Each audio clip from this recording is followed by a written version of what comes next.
This is the Mekong, one of Asia's major rivers and the 12th longest in the world.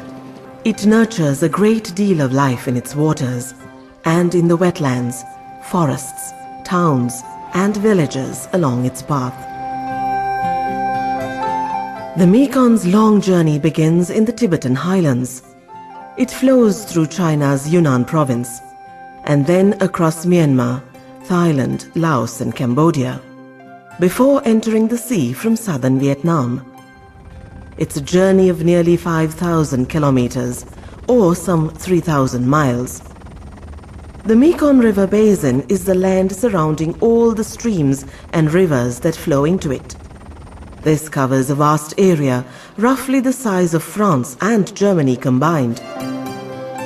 On its long journey across 6 countries, the Mekong provides a lifeline to over 65 million people. They share Mekong waters for drinking, farming, fishing and industry. Along the way, the river also generates electricity for Southeast Asia's emerging economies. The Mekong has sustained life for thousands of years. But growing human demands are slowly building up environmental pressures on the river. A new study commissioned by the UN Environment Programme cautions that climate change could add to this in the coming years. The climate change would affect, in fact, the effect will come in the amount of rainfall which is received. So under climate change conditions, we expect less rainfall to be observed, and that would bring less flows in the river, which would affect the water uses in the downstream areas. Dr. Mukund Babel is a researcher at the Asian Institute of Technology in Bangkok. He led a team of experts who studied what makes the Mekong waters vulnerable. The study probed how climate change can impact the river from the highlands to the delta, affecting the survival and prosperity of millions. At the same time, the sea level rise, which is an associated impact of climate change, would bring more seawater intrusion into the river systems and groundwater systems in the delta in Vietnam. Salt water could go upstream by 60 to 70 kilometers, degrading the land and water in the Mekong Delta. This would add to pressures already coming from growing human numbers, expanding economies, and disappearing forests. Farmers would be among the most affected by these changes. Today, most of the Mekong's waters are used for irrigated agriculture, especially for growing rice. But the demands from cities and industries are rising. If you look at the majority of water use is in agricultural sector, and also in the future when economic growth which is taking place in Southeast Asia will put tremendous pressure on the water resources, and for that we need to be careful from now.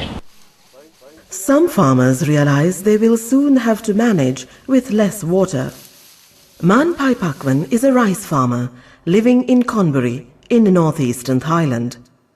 Farmers here use water from the upper Mun River, a tributary of the Mekong. They get their water from a local reservoir, but soon it will also supply water to the nearby city of Korat. ทีนี้ก็กลัวว่าถ้าหากว่าเขามาเอาน้ำไปแล้วเกษตรกรจะเอาน้ำไหนมาทำนาต่อไปถ้าเขาจะมาเอาน้ำเพราะว่าทุกวันนี้บางปีที่น้ำมันไม่ค่อยมี This can spell trouble for her rice fields. ก็ต้องครอบครัวก็ต้องอดอยากค่ะก็ต้องไปหากู้หนี้ยืมสินเข้ามาใช้ค่ะมาซื้อข้าวกิน Environmental changes are already affecting freshwater fishing on the Mekong. The study identifies the Tonle Sap Lake in Cambodia as an ecological hotspot. Linked to the Mekong River, the lake is a very important wetland. The Tonle Sap Lake is in Cambodia and is one of the very important ecosystems. It supports the livelihood of a large number of people who are dependent on for their livelihood through fish production. People here know how their lives and jobs are linked to the ebb and flow of nature's cycles. Now these patterns are being disrupted by reduced rainfall and river flow.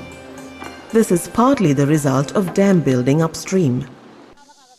The Mekong countries have to carefully manage the upstream-downstream tensions. They also have to balance competing demands for water, for example, from cities and villages, and among the different sectors such as farming, households and industry. Then there are other challenges.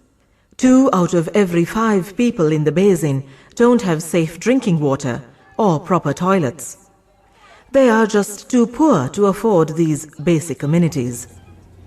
To improve their living standards, countries need to invest more in rural areas. The study recommends Mekong River countries to improve how they manage their water and land. This needs better policies, institutions, and systems. Countries sharing the Mekong River or same rivers, they have to act together and they have to develop the policies how to conserve and how to conserve the Mekong River, and also how to properly manage the Mekong River. The study found the Mekong River basin moderately vulnerable to environmental changes.